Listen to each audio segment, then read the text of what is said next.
Doctor Kirodilal Meena को लेकर दिल्ली से एक बड़ा संदेश आया। दिल्ली के एक खुले मंच से सांसद ने साफ तौर पर कहा कि मैं चाहता हूं कि राजस्थान की सबसे बड़ी कुर्सी पर डॉक्टर किरोड़ीलाल मीणा विराजमान होने चाहिए, यानी मुख्यमंत्री की कुर्सी। अब कुछ समय से राजस्थान के अंदर मुख्यमंत्री भजनलाल शर्मा की कुर्सी को लेकर भी चर्चाएं तेज हैं। कोई कहता है कि ओम बिरला साजिश रच रहे हैं, कोई किरोड़ीलाल मीणा का नाम लेता है और पूर्व मुख्यमंत्री अशोक गहलोत ने भी साफ तौर पर कहा है कि कुछ लोग हैं बीजेपी के जो दिल्ली से लेकर जयपुर तक मुख्यमंत्री भजनलाल शर्मा के खिलाफ साजिश रच रहे हैं। तो क्या किरोड़ीलाल मीणा को लेकर जिस तरीके से खुले मन से एक सांसद ने ऐलान किया है कि मैं चाहता हूं कि मुख्यमंत्री कहीं ना कहीं जो है वो डॉक्टर किरोड़ीलाल मीणा बनने चाहिए, इस पर भी विस्तार से बातचीत करेंगे। लेकिन नरेश मीणा जेल से निकलने के बाद छा गए हैं। राजस्थान के बड़े बड़े दिग्गज नेताओं की निगाहें नरेश मीणा के ऊपर टिकी हुई है और अब नरेश मीणा ने झालावाड़ के कामखेड़ा बालाजी मंदिर से जो जन क्रांति यात्रा का आगाज किया है उसमें भी उनको जनता का अपार प्यार और समर्थन मिल रहा है। यहां तक कि कांग्रेस के दिग्गज नेता भरत सिंह कुंदनपुर ने भी नरेश मीणा का साथ दिया है और यही नरेश मीणा और भरत सिंह कुंदनपुर हैं जो प्रमोद जैन भाया के भ्रष्टाचार की कुंडली को खोलने का काम करते हैं और ये चाहते हैं कि भाया को जेल भेजना चाहिए। लेकिन उसके अलावा जिस तरीके से राजेंद्र सिंह हुड्डा जो लाल डायरी के नाम से जाने जाते हैं और समाजवादी पार्टी के विधायक अतुल प्रधान, उनका भी जो है वो कहीं ना कहीं पूरी तरह समर्थन जो है वो नरेश मीणा को मिल रहा है और नरेश मीणा के साथ में जो कारवां चल रहा है वो बड़े बड़े दिग्गज नेताओं की नींद उठाने के लिए काफी है। अब सियासी गलियारों में इस बात की भी चर्चा है कि अंता में होने वाले विधानसभा उपचुनाव में नरेश मीणा यहां से दावेदारी ठोक सकते हैं।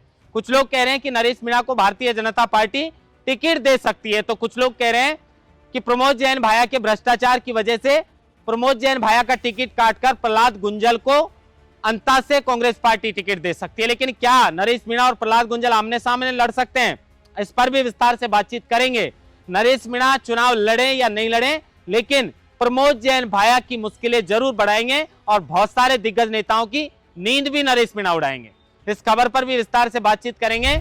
लेकिन राजस्थान के लाल उपराष्ट्रपति जगदीप धनखड़ ने जो अचानक इस्तीफा दिया है उपराष्ट्रपति पद से, उसको लेकर अब इस बात की चर्चा जोरों पर है कि क्या स्वास्थ्य है, साजिश है या फिर सियासत है, क्या असली वजह है जिसकी वजह से जगदीप धनखड़ ने अचानक इस्तीफा दिया है। क्योंकि 3:53 पे सोमवार के दिन तो उपराष्ट्रपति कार्यालय से एक विज्ञप्ति जारी होती है, तब तक तो कोई प्लान नहीं था इस्तीफा देने का। तब तक तो राजस्थान में गवर्नमेंट ऑफिशियल विजिट के लिए जो है वो उपराष्ट्रपति को आने के लिए एक विज्ञप्ति जारी होती है और फिर उसके बाद अचानक उपराष्ट्रपति इस्तीफा दे देते हैं। क्या इसके पीछे की असली वजह है, उस पर भी विस्तार से बातचीत करेंगे। नमस्कार, आप देख रहे हैं लोकमत हिंदी और मैं हूं आपके साथ महेंद्र बासरोटा।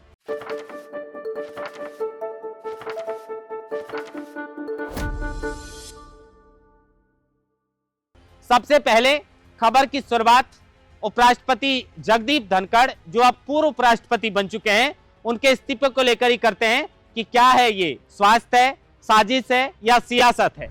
दरअसल 1951 में झुंझुनू के एक छोटे से गांव किठाना में जो है वो कहीं ना कहीं जगदीप धनखड़ का एक जाट परिवार में जन्म होता है और उसके बाद जो उनकी शिक्षा होती है वो भी वहीं पर प्राथमिक शिक्षा पूरी करते हैं। उसके बाद में वो जयपुर आते हैं, वकील बनते हैं, राज्यपाल तक का सफर तय करते हैं और उसके बाद 2022 में उन्हें उपराष्ट्रपति बना दिया जाता है।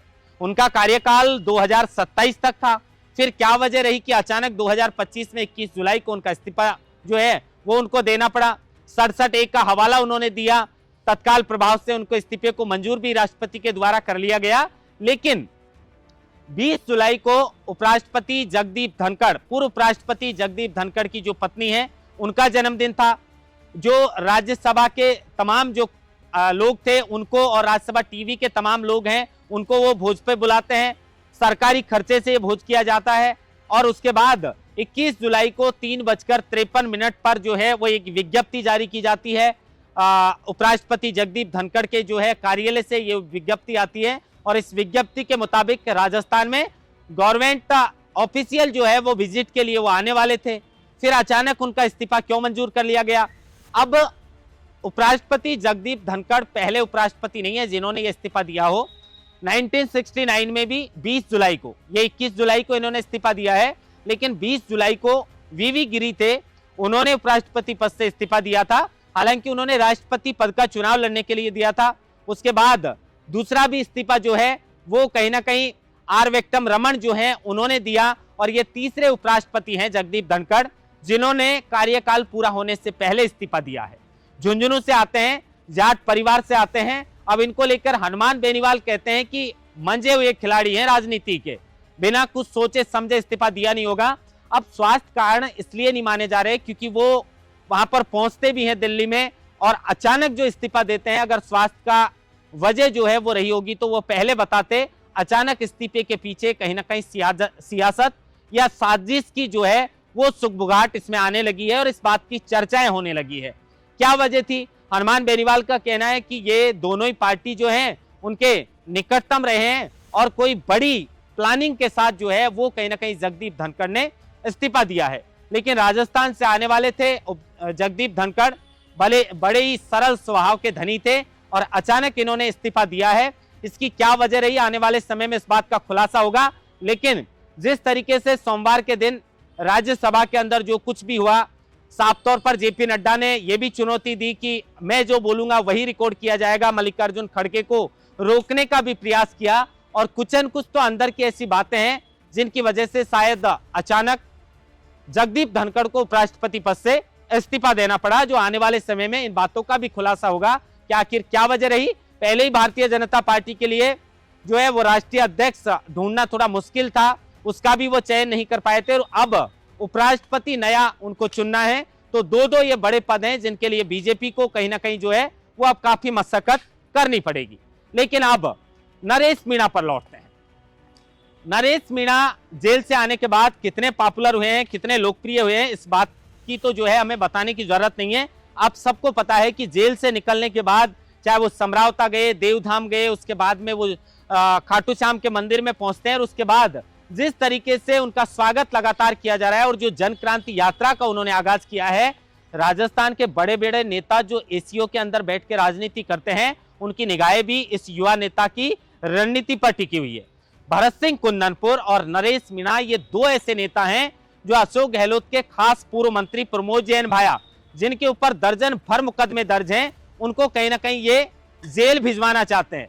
प्रमोद जैन भाया के लिए अपने घर के बाहर बैनर लगवा दिया था भरत सिंह कुंदनपुर ने, और ये लिख दिया था कि भाया रे भाया खूब खाया, एक गांव तो पूरा खाया। इस बात का जिक्र राजस्थान में जब प्रधानमंत्री नरेंद्र मोदी आए थे उस वक्त उन्होंने भी किया था। तो अब ऐसा लग रहा है कि जिस तरीके से राजेंद्र गुड़ा, उसके अलावा जो अतुल प्रधान है और भरत सिंह कुंदनपुर का साथ जिस तरीके से मिल रहा है, और जनता का अपार समर्थन जो नरेश मीणा को मिल रहा है, और जिस तरीके से कारवां नरेश मीणा के साथ चल रहा है, राजेंद्र गुड़ा ने तो ये तक कह दिया कि भाई विधायक बनाने की यूनिवर्सिटी नरेश मीणा बनने वाले हैं और आगामी समय में नरेश मीणा ही टिकट बांटेंगे।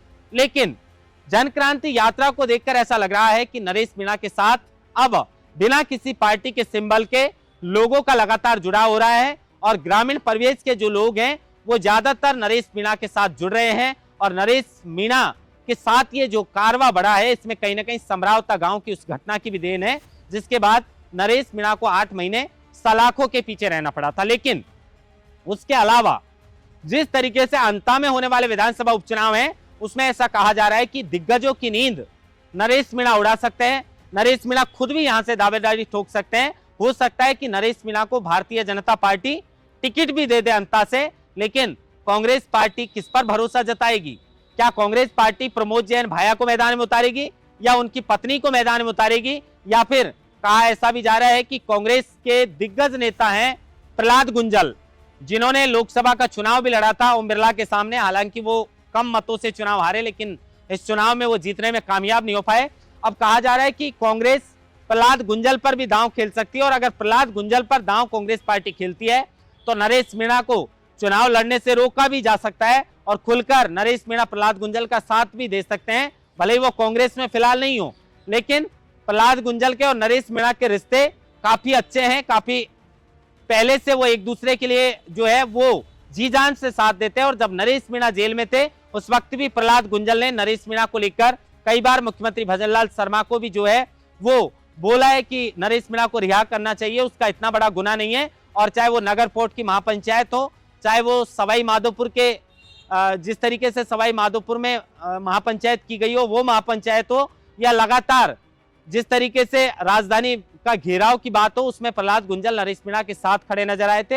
हालांकि जेल से छूटने के बाद प्रहलाद गुंजल की बातों को सुनकर ऐसा लग रहा है कि शायद नरेश मीणा ने सलाह मशूरा प्रहलाद गुंजल से नहीं की, और इस बात की कहीं ना कहीं जो है वो प्रहलाद गुंजल की बातों से ऐसे लग रहा है कि ठेस प्रहलाद गुंजल को पहुंची हो कि मेरे से जूनियर था और मैंने हमेशा नरेश मीणा का साथ दिया है, और अगर मेरे से सलाह मशूरा करता तो मैं इसके लिए हमेशा अच्छा सोचता हूं।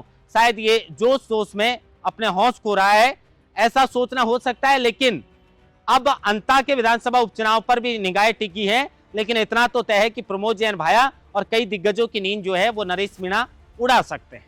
लेकिन उसके अलावा अब किरोड़ी लाल मीणा के ऊपर लौटते हैं। डॉक्टर किरोड़ी लाल मीणा को लेकर सांसद रामवीर बिदुड़ी ने मंच से साफ तौर पर कहा कि मैं चाहता हूं कि राजस्थान की सबसे बड़ी कुर्सी पर डॉक्टर किरोड़ी लाल मीणा विराजमान होने चाहिए।